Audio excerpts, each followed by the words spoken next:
Grenoble-Perpignan, un choc et un match charnière du haut de tableau pour bien démarrer cette 21e journée de Pro D2.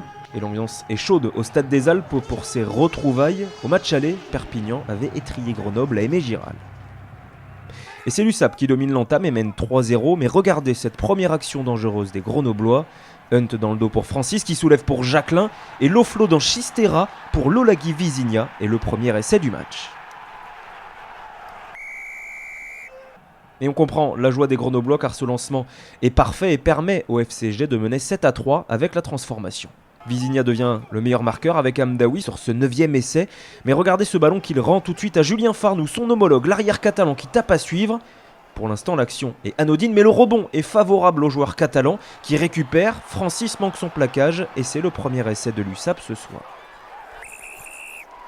Un essai casquette, mais qui compte quand même 5 points car la transformation est manquée. Perpignan mène 8-7.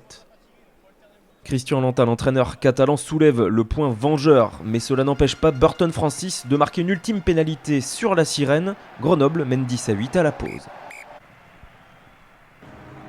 Et au retour des vestiaires, les Isérois vont confirmer leur réveil dans ce match. Ils s'installent dans les 22 mètres catalans. Francis qui fait les bordures et qui trouve une petite brèche. Sassiras qui change le sens pour Hunt qui casse le plaquage et suivi à la Scatofa qui arrache le ballon et marque le deuxième essai isérois.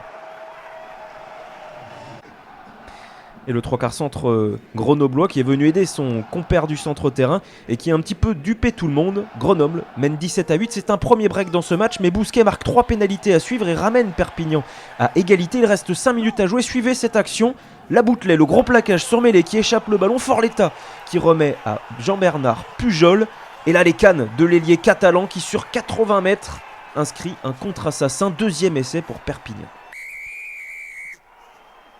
Et tout est parti de ce très beau geste défensif du deuxième ligne de l'USAP. Et ensuite il en fallait un petit peu plus pour arrêter Jean-Bernard Pujol lancé le long de la ligne de touche. Avec la transformation, Perpignan mène 24-17. Grenoble va essayer de revenir sur la fin de match, marquer un essai qui permettrait un match nul, mais regardez ce grattage catalan et l'ultime pénalité qui libère l'USAP. Victoire historique des Catalans au Stade des Alpes 24-17. Cela faisait 13 ans que l'USAP n'était plus venu gagner à Grenoble. Surtout, le FCG perd son invincibilité à domicile. Perpignan est le nouveau leader provisoire du Pro D2.